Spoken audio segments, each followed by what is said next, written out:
इलाहाबाद के पास फुलवा नाम का एक गांव था और वहां के चौधरी चुन्नी लाल अपने शानो शौकत के लिए काफी मशहूर थे।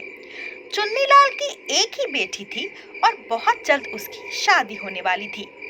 एक रात चुन्नी लाल की पत्नी चित्रा ने उनसे बोला, सुनो जी, क्यों ना हम शादी की सारी रस्में अपनी पुरानी हवेली से करें।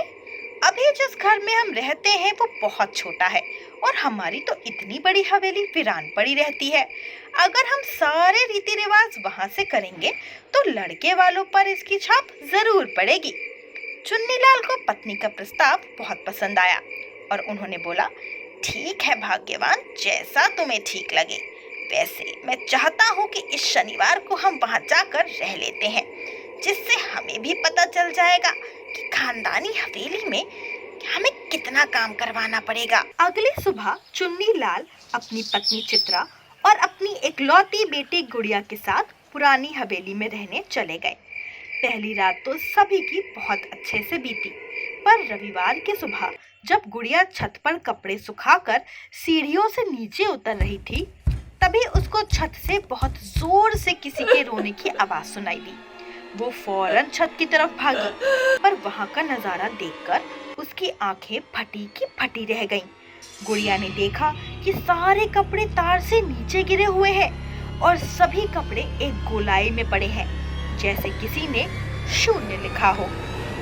इससे पहले कि उसकी कुछ समझ में आता, उसे अचानक अपनी माँ के चीखने की आवाज आई। वो भागकर नीचे गई तो उसने देखा कि उसकी माँ रसोई घर के बाहर बहुत डरी सहमी सी खड़ी थी। गुड़िया ने पूछा, माँ क्या हुआ तुझे? इतनी डरी हुई क्यों हो? तुम्हारी हालत देखकर मेरा दिल बैठा जा रहा है। माँ बोली, अगर मैं तुझे कुछ बताना चाहूँ तो क्या तुझे मुझ पर विश्वास होगा? गुड़िया बोली, बिल्कुल माँ, क्यों, आप पर विश्वास क्यों नहीं होगा? अब सच सच बताओ कि बात क्या है। माँ बोली, मैंने सोचा कि आज चावल की खीर बना लूं और मैंने दूध लेने के लिए फ्रिज खोला, पर मैंने फ्रिज के अंदर एक सर देखा जिसकी लाल आंखें थी और मुझे देखकर वो हंस रहा था। गुड़िया ने भी अपनी छत वाली घटना अपनी माँ को बता दी और फिर दोनों लोग बहुत ज्यादा घबरा गए। शाम को जब चुन्नीलाल घर वापस आए तो उनके गुस्से से लाल चेहरे को देखकर दोनों माँ बेटी घबरा गए।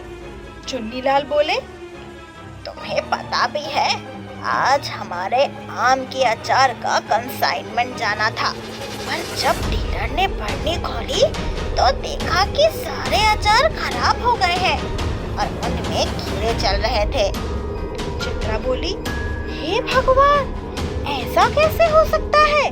मैंने तो खुद उसे 3 बार चेक किया था और इतने सालों में अचार खराब नहीं हुआ, फिर अचानक ऐसे कैसे हो गया? चित्रा ने चुन्नीलाल से रात में अकेले में बोला, सुनिए जी, मुझे ऐसे लगता है जैसे इस हवेली में कोई बुरा साया रहता है। देखो ना, जब से हम यहाँ आए हैं तब से कुछ ना कुछ बुरा घट रहा है सभी के साथ। फिर चित्रा ने सुबह की पूरी बात पति को बता दी।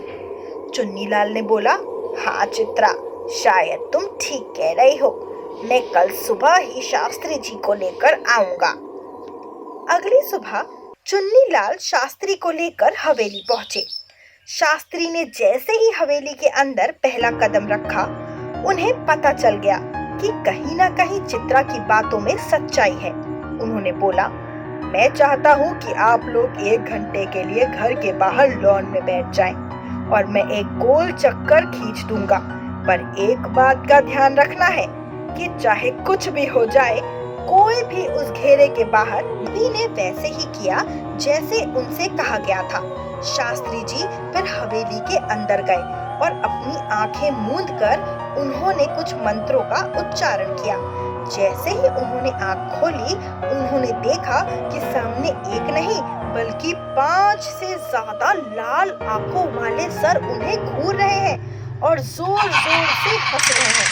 शास्त्री जी फिर बाहर आए और उन्होंने परिवार वालों से बोला, जितनी जल्दी हो सके इस हवेली को खाली कर कर यहाँ से चले जाओ, वरना आज की रात तुम लोगों की आखिरी रात होगी। इस हवेली में 5 से ज्यादा दुष्ट आत्माओं का वास है और मैं उन्हें कुछ घंटों के लिए ही रोक सकता हूँ। इसलिए तुम लोग सामान बांधो और यहाँ से चले जाओ।